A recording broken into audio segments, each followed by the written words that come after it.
जी। Okay. जी। कश्मीर के पहलगांव की दुखद घटना की सूचना सुनकर के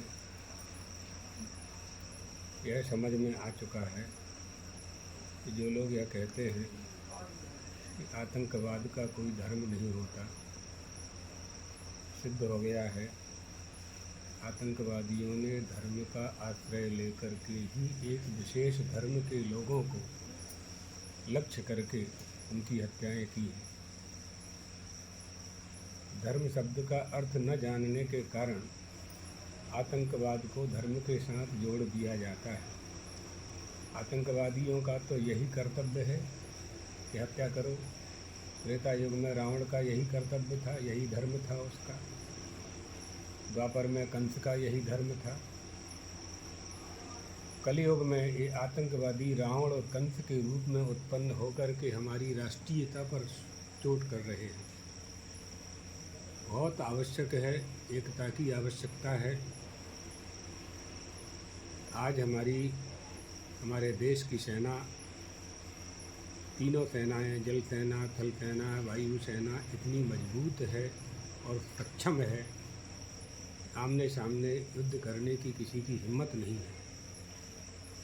एतदर्थ भारत को निर्बल करने के लिए, कमज़ोर करने के लिए आतंकवाद का आश्रय लेकर के विदेशी षड्यंत्रकारी इस तरह की योजनाओं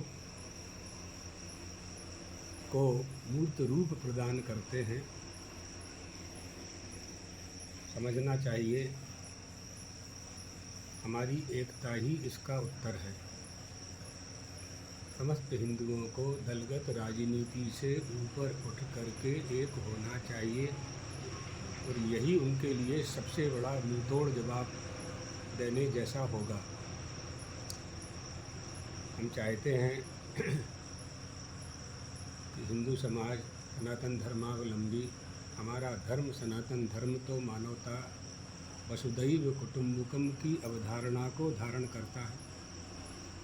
किसी के प्रति देश की भावना हमारी नहीं होती है, लेकिन हमारी सुरक्षा करने का अधिकार तो हमें होना ही चाहिए। जैसे स्वतंत्रता का अधिकार हमने प्राप्त किया, तो धर्म पालन की भी स्वतंत्रता हमें होनी चाहिए। आतंकवाद से युद्ध करने के लिए हमारी एकता ही सबसे बड़ी सफलता की कुंजी है। एतदर्थ भारत सरकार, स्वयंसेवी संस्थाएं, हिंदू धर्मावलंबी और मुस्लिम मजहब वालों से भी हम अपेक्षा करते हैं कि इस समय उन्हें आतंकवाद के खिलाफ बोल करके अपनी भारतीयता सिद्ध करना चाहिए। किसी को भी भारत में निवास करने वाले किसी भी समुदाय के व्यष्टिगत या समष्टिगत किसी को भी यह अधिकार नहीं है कि वो आतंकवादियों को प्रोत्साहित करे। हम लोग अध्यात्मवादी लोग हैं। भगवान द्वारकाधीश से प्रार्थना करते हैं कि सभी के मन में, भारत में निवास करने वालों के सभी के मन में एक ऐसी जागृति उत्पन्न हो कि हम आतंकवाद का डट कर के मुकाबला कर सकें। भेदभाव भुला करके हमें इनके सामने युद्ध करना होगा। इसी मंगल कामना के साथ यह हमारा संदेश है।